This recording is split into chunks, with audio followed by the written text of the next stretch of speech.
not merely seeing reality, it is touching the truth.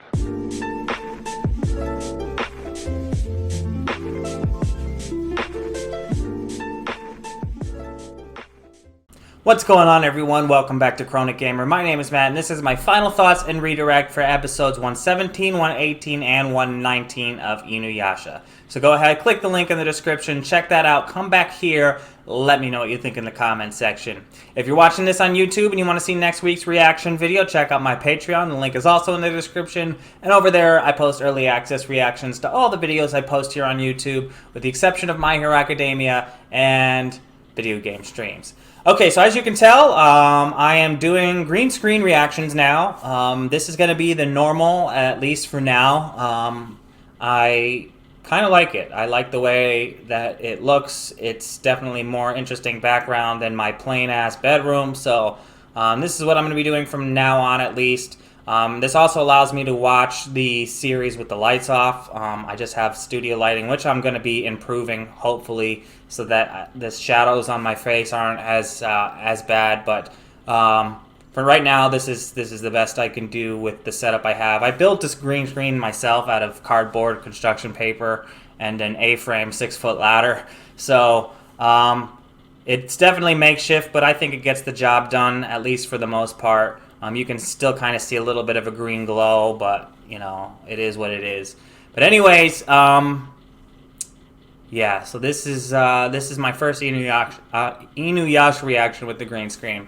Anyways, these episodes were decent. Definitely not, like, super riveting, but definitely informative. InuYasha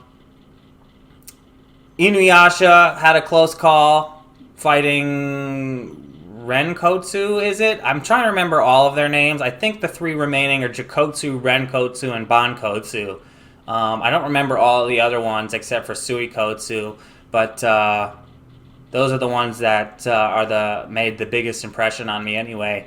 But anyways, InuYasha had a real close call fighting Renkotsu, I believe, and hopefully I'm getting that one correctly. But anyways, he almost got blown up, and it really looked like he got blown up, but Renkotsu threw away the dynamite at the last minute, and InuYasha was able to continue fighting.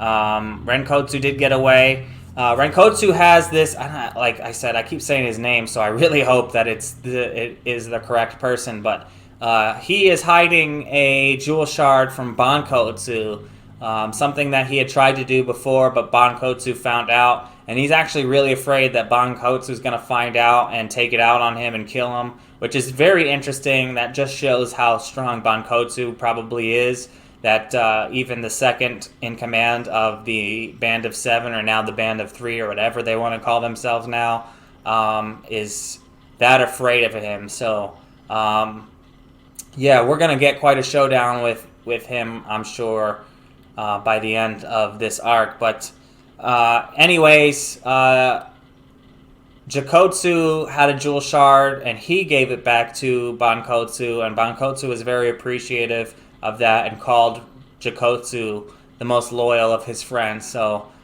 perhaps he does know, and he's just saving it for later, the fact that Renkotsu has a jewel shard and he's going to use it against him or whatever. I'm not sure. But I think that Bankotsu probably wants to get his hands on all of the shards and will betray, double-cross, or whatever the remaining two teammates of his just to get his hands on them. So he's definitely got a bunch, and he's going to be a problem later.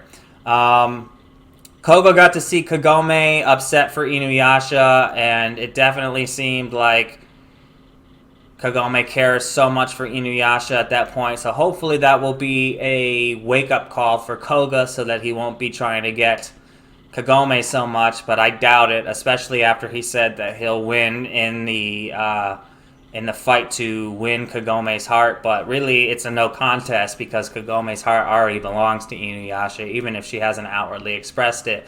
So hopefully people on this series can start, you know, sharing their feelings with one another. Moroku had a pretty cool moment where he kept using his wind tunnel to try to save Sango and sucked in a lot of the poisonous insects. And he is extremely lucky that the purification barrier from Hakushin was able to purify the poison inside of him, thus saving his life, because he was definitely a goner otherwise. They found Hakushin, and it turns out the dude is just, working for Naraku all along. Naraku whispered in his ear, made him different from what he believed in when he was dying. He believed that all people, good and evil, he was a Buddha. He was a monk, He had the typical monk values of life. And in the end, he valued his own life, and he was afraid of dying. And he let that kind of consume him, and he started to resent the people that looked up to him for not letting him